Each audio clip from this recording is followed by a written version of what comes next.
All right, what's good, people? Welcome. Trying to do something a little different. I'm off my normal beaten path. Well, not really, because I want to kind of update some things and give you some news that I feel like you can use.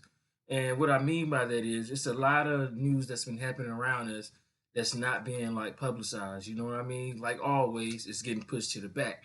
But I got a solution for all that. What I'm gonna do is I want to go to this lawsuit that I talked about a month ago from a gentleman by the name of Cyrus A. Parser.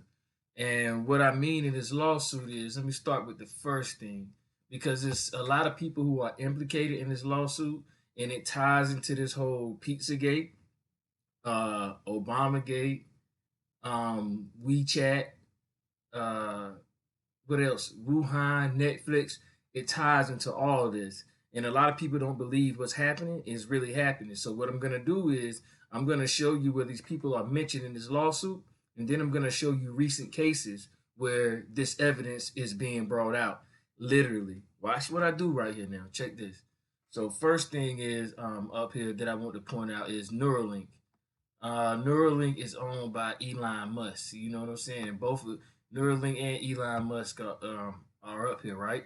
And let me show you why I want to bring up Elon Musk. Okay, this is what he's doing right here.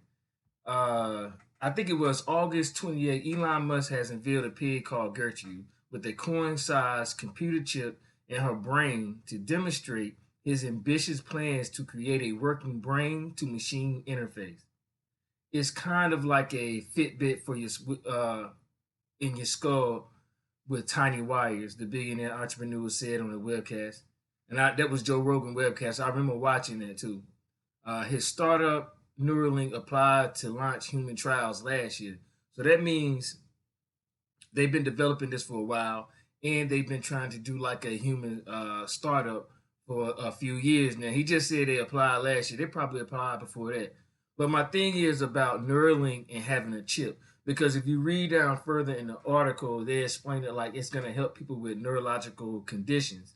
And being a son of a woman who has MS, I understand what they're saying and what they're saying is possibly could be done by this technology. But here's the thing with technology, it's just like a gun. You know, you can create it to mean something positive, but we all know what the hell is going to happen. And if you don't know what I mean, what Cyrus Parser is warning us about is something called transhumanism. Now, transhumanism is basically what it sounds like. You know, it's to transform a human. And anytime you have that word, that sub word, that suffix ism, it's never anything good in my opinion. It's always something kind of belief based and how somebody wants to push things because how they think things should be. Okay, now the danger to me, in my opinion, along with Cyrus Parser, about transhumanism is okay. So you know how somebody can have their leg amputated and they can get like a prosthetic leg. Now they're able to go back to living the way they were. But well, transhumanism is when you can choose to have your leg amputated and get a leg or legs that have more strength. You know what I'm saying? Now imagine if the world do that. Now imagine if you apply for a job as a security guard and the person who applied for you has built-in night vision. Who you think is going to get that job? So now you're pushing an agenda. That's transhumanism. And it ties into a lot of other things also, which I'll just leave it alone until I have more proof on it. It's just some things that I'm thinking on the other side. But let me move along because I'm gonna go back to this lawsuit. And who else do you find this lawsuit? Because well, actually, yeah. Let me skip past it. Chinese Communist Party. Okay, and here's another one of those crazy stories that people just go right over there. Cyrus Parser, I remind you, this lawsuit was first filed in, I think, like 2014 or 16, somewhere around that way. It was filed around that time, and it was updated in 2018, and then again in 2020 in February. And that's the copy that I'm reading now. But these things he had talked about, and he written like two books on this same subject. All right, so now let me get back to what I mean right here. Okay, so recently, most people are aware that Disney, no pun intended, shot the movie. I think it's called Mulan, and they shot it in Xinjiang, in China. Now, when they shot this at the end of the credits, see that this is the part where I say like they know what the hell they're doing, and they just want to see if you notice it. Now, at the end of the credits, in the credits, they actually give a shout out to the Chinese Communist Party in Xinjiang, and everybody like, whoa, what the hell you mean? Because they know they have a lot of prison camps over there. You know what I'm saying? And this is what Cyrus Parser was warning us about. You know what I mean? In this lawsuit. And if I were to scroll down, because like I said, this is an 87-page document, and that's going to come back into play a little later also. But you will see how he's saying that not only did he believe they're trying to transform the human way, like if these people aren't with a certain religion, then they're gonna brainwash them until they can get out. That's why they're in these prison camps, not because they broke the law in all cases, but because they thought different. This is some real shit I'm telling y'all because they thought different. They are in a concentration camp, and they actually showed this guy named High Roots. I'm subscribed to his channel. He actually went a little bit more in depth, and he actually showed footage of these concentration camps. These people try to clean up, and it's like they spend 6 weeks trying to fix a bed. Like what? You spending 6 weeks trying to fix a bed, or you may not leave until you get it like exactly how they want it. This is the type of shit they were doing. But this is who Disney chose to give a shout out to.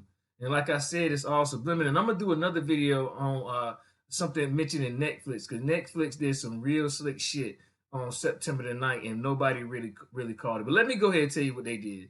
You see, September the 9th, Netflix released a movie called Cuties, and it stirred up a lot of controversy because someone had even created a petition of 100,000 plus people that said they didn't want this movie to be up there, but they chose to release it anyway. But here's the thing: Hillary Clinton was supposed to also appear in court that day. You feel me? But she didn't once again.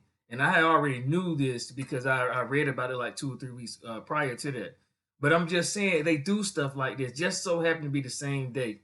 You know what I'm saying? But guess who is in court right now that nobody's talking about? My man from WikiLeaks. What's his name? Julian Assange. He's in court and nobody's talking about that case, and he's telling a whole lot of shit right now. He's going hard. It's a lot of people that's putting their life on the line. Now I don't know everything that's going on, but all I can do is go by what I see, and that's what I'm saying to you. But to move further with the news you can use, let me go to what I feel like is the most important one. Hunter Biden. Hunter Biden. Now this is recently in the news. This is recently. And this one even has a little article, well, a little film. I want you just listen to what's being said about what he's doing. And I'm gonna probably stop somewhere in between because it's some more information that can be added to it. But just listen.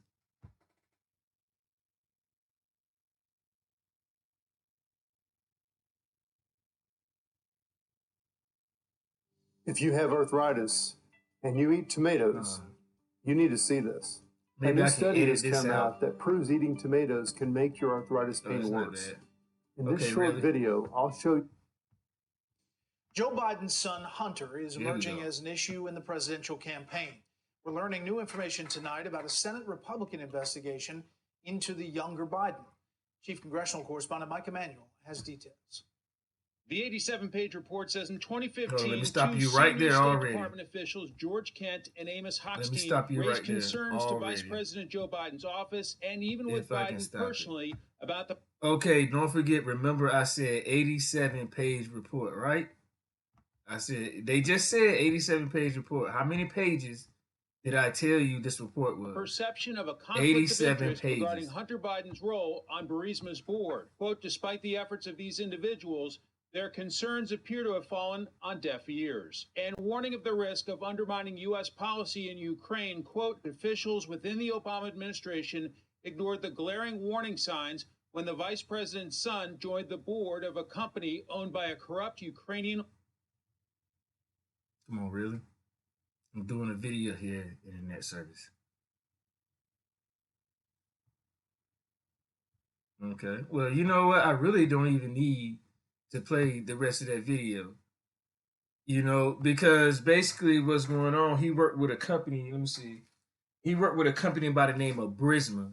And this guy here, like it says, Michaela Slashevsky. Yeah, I think that's right. Well, this company is owned by him, and he is pretty much another one of those oligarchs.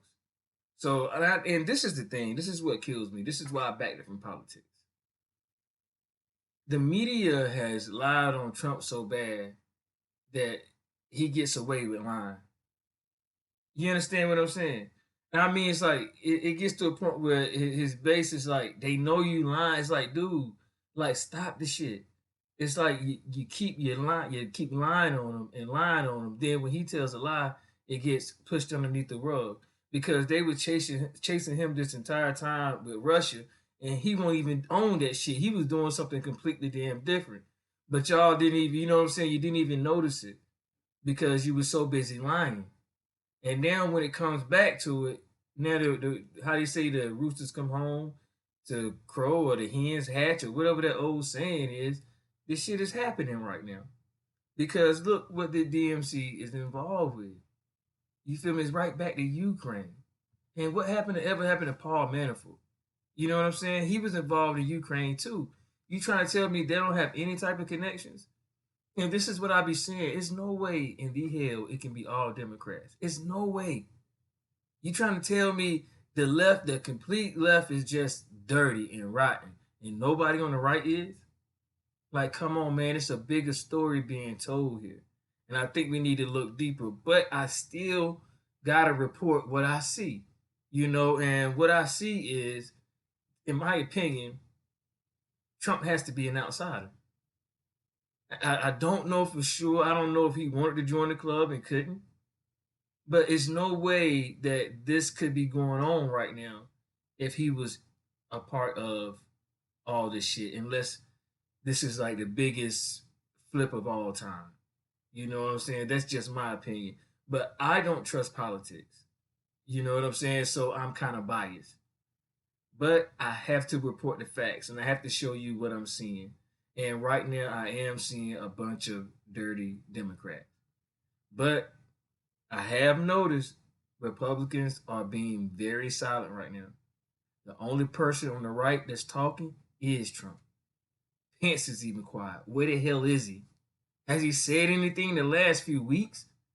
Or is it just me? I fell back on politics a little bit just so I can be able to see the truth. And speaking of that, hopefully within the next week, I want to do a fact check, or either like an update, and on the roast that Trump and Hillary had. And I want to show you guys it, and I want to show you, based on my thought pattern, all the cringe moments. But until then, y'all be good and do everything that people normally tell you to do at the end of a YouTube video. Y'all be good.